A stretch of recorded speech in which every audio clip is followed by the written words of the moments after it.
आज मैं अपने किचन में बना रही हूँ छोलिया पुलाव की एक ऐसी रेसिपी जो कि बहुत ही मुनफरिद और इजी तरीके से हम बना के रेडी करेंगे।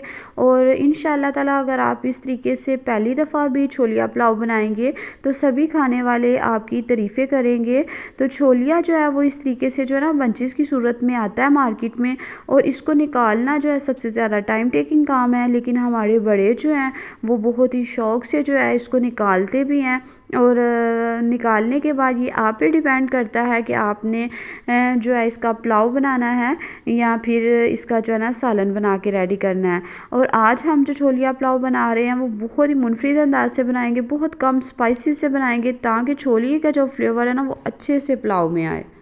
और वैसे भी बहुत ही कम टाइम के लिए ये मार्केट में अवेलेबल होता है, तो हर किसी का दिल करता है कि छोलिया पुलाव या छोलिए का सालन जो है ना वो बनाया जाए और अपनी फैमिली के साथ इंजॉय किया जाए।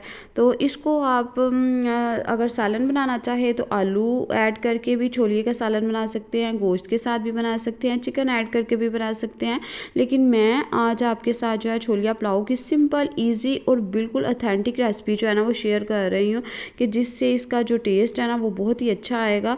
अस्सलाम वालेकुम गाइस, कैसे हैं आप सब? उम्मीद करती हूँ ठीक होंगे। मैं भी ठीक अल्हम्दुलिल्लाह। Welcome back to my channel healthy foods by Javeria kitchen. तो चलिए जल्दी से रेसिपी को स्टार्ट करते हैं। बिस्मिल्लाहिर्रहमानिर्रहीम। तो सबसे पहले यहाँ पे मैंने एक पैन में हाफ कप के करीब जो है ना कुकिंग ऑयल ऐड कर लिया है। जैसे ही ऑयल जो है वो हल्का सा गर्म हो गया तो अब मैं इसमें यहाँ पे 2 लार्ज साइज़ के प्याज थे मेरे पास, इन्हें ऐड कर लूँगी। और प्याज को जो है ना आपने इतनी देर तक फ्राई करना है कि इस पर अच्छा सा गोल्डन कलर आ जाए, यानी कि प्याज पे ऐसा कलर आपको लाना है कि जैसा कलर जो है आप पुलाव का चाहते हैं। अगर तो आप पुलाव का कलर जो है वो थोड़ा डार्क चाहती हैं तो फिर आप इसका डार्क कलर कर लें प्याज का, तो अच्छा सा कलर आ जाएगा। अगर लाइट कलर चाहती हैं तो फिर आप प्याज को जो है ना लाइट सा गोल्डन ही कीजिएगा, लेकिन प्याज को जला नहीं देना। अगर प्याज को आप जला देंगी तो पुलाव में जो है वो जले हुए की स्मेल आएगी और करवाहट भी महसूस होगी।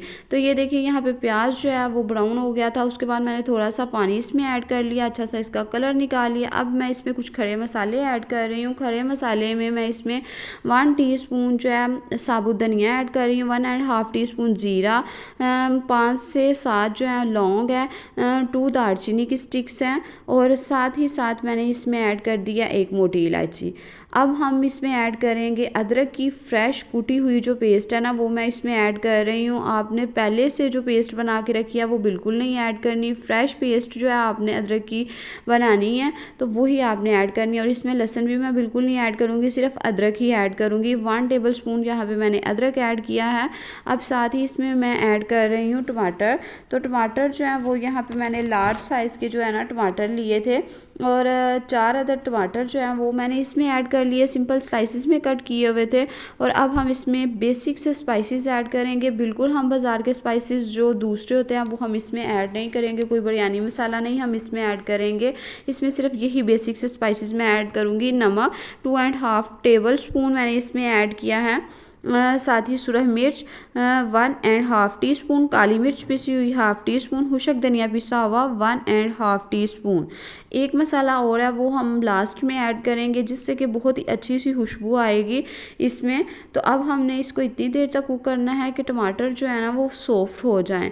जैसे ही टमाटर जो है ना वो सॉफ्ट हो गए हल्के से, तो मैं इसमें चौथाई कप जो है ना पानी ऐड कर रही हूँ। चौथाई कप पानी ऐड करूँगी और कवर करके इसको इतनी देर तक कुक करूँगी कि अच्छा सा मसाला जो है ना वो रेडी हो जाए, टमाटर जो है वो बिल्कुल सॉफ्ट हो जाए। तो ये देखिए यहाँ पे गाइस मैंने इसको जो है ना तकरीबन 4 से 5 मिनट के लिए कुक किया था और टमाटर जो है वो बिल्कुल सॉफ्ट हो गए थे, मसाला जो है वो अच्छे से डन हो गया था। अब यहाँ पे मैंने लिया था जी 1/2 केजी छोलिया, जिसको मैं ऐड कर रही हूँ। और छोलिया जो है आपने इसकी बुनाई जो है वो बिल्कुल अच्छे तरीके से करनी है। ये नहीं कि सिर्फ 2 से 3 मिनट आपने बुनाई कर ली तो बस। जितनी अच्छे तरीके से आप इसकी बुनाई करेंगे बहुत ही अच्छा जो है ना वो टेस्ट आएगा पुलाव का। तो मैं इसकी बुनाई जो है ना तकरीबन 5 से 7 मिनट के लिए करूँगी और हाई फ्लेम पे जो है मैं इसकी बुनाई कर लूँगी। और ये देखिए गाइस, तकरीबन जो है ना 7 मिनट के लिए जो है ना मैंने इसकी अच्छी सी भुनाई की है, और थोड़ा थोड़ा सा बिल्कुल पानी मैं साथ साथ ऐड करती गई हूँ, और इसकी मैंने थोड़ा थोड़ा पानी ऐड करके ना तो चनों की अच्छे से भुनाई कर लिया। ऑयल जो है वो बिल्कुल अब सेपरेट हो गया हुआ है। अब हमने क्या करना है, इसमें पानी ऐड कर लेना है। तो यहाँ पे मैं 2.5 ग्लास जो है वो चावल ले बना रही हूँ। हाफ़ के जी मेरे पास चने थे, और चनों ने भी कुक होना है, क्योंकि ये चने जो हैं ये भी कुक होने के लिए थोड़ा टाइम लेते हैं। तो इसलिए मैंने यहाँ पे जो पानी है वो 5.5 ग्लास जो है ना, 5.5 ग्लास मैंने पानी ऐड किया है, और 2.5 ग्लास मेरे पास चावल थे। तो जिसमें से जो 1 ग्लास पानी है वो ड्राई हो जाएगा जैसे ही चने जो हैं वो कुक हो जाएंगे। तो आपने चनों को जो है मीडियम फ्लेम पे रख के कवर करके तो कुक करना है। इतनी देर तक कुक करना है कि जब तक चने जो हैं वो अच्छे से कुक नहीं हो जाते। और अगर पानी आपको चावलों के लिए बाद में कम लगे तो आप मज़ीद पानी भी ऐड कर सकती हैं, लेकिन ये परफेक्ट था। 1 ग्लास जो पानी है ना वो खुश्क हो गया था। और इसके बाद जैसे ही जो है चने बॉयल हो गए, तो इसमें हम क्या करेंगे, चावल ऐड कर लेंगे। तो ये देखिए चने जो हैं वो अच्छे से कुक हो गए हुए थे।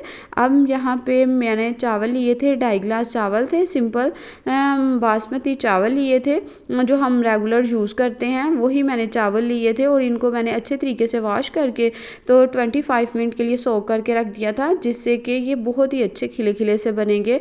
और जब भी आप कोई भी चीज़ जो है वो कुक करें तो बर्तनों को जो है ना वो अच्छे तरीके से साफ़ किया करें, इससे जो है ना रिज़्क में बहुत ज़्यादा बरकत होती है। तो चीज़ों को प्लीज़, रिज़्क को ख़ास तौर पे प्लीज़ वेस्ट मत किया करें। तो अब हम इसमें ऐड कर लेंगे, लास्ट पे जो मसाला हमने ऐड करना था, हाफ़ टी स्पून गरम मसाला। ये मैंने ऐड कर लिया, इससे बहुत ही अच्छी खुशबू आएगी। और ये मेरा होममेड गरम मसाला है, आप इसकी रेसिपी जो है मेरे चैनल पर देख सकते हैं। तो कवर करके इसको कुक किया कि इसका पानी जो है वो ड्राई हो जाए। तो उसी टाइम पे अगर आप नमक भी चेक करना चाहें तो इसका नमक चेक करके तो मज़ीद नमक भी इसमें ऐड कर सकते हैं। तो ये देखिए इसका पानी जो है वो बिल्कुल ड्राई हो गया था। जब इस स्टेज पे आ जाए चावल, तो फिर आपने क्या करना है, हल्के हाथों से इनको मिक्स करना है, बिल्कुल साइड से चम्मच चलाते हुए और कवर करके आपने इसको दम पे रख देना है 10 मिनट के लिए। तो यहाँ पे ये देखिए जी, ये है जी मज़ेदार से छोलिया पुलाव की जो है ना फाइनल लुक। तो ये देखिए माशाल्लाह से कितने खिले खिले से चावल बने हैं। आप भी एक दफ़ा मेरी इस रेसिपी को मेरे तरीके से ज़रूर ट्राई कीजिएगा। बिल्कुल सिंपल और इजी मेथड से मैंने ये रेसिपी आपके साथ शेयर की है। और प्लीज़ मेरे चैनल को सब्सक्राइब कर दीजिएगा। ओके जी, अल्लाह हाफिज़। मिलूँगी इंशाअल्लाह ताला एक हेल्दी ईजी रेसिपी के साथ। दुआओं में याद रखिएगा और अपना बहुत बहुत सारा ख्याल रखिएगा।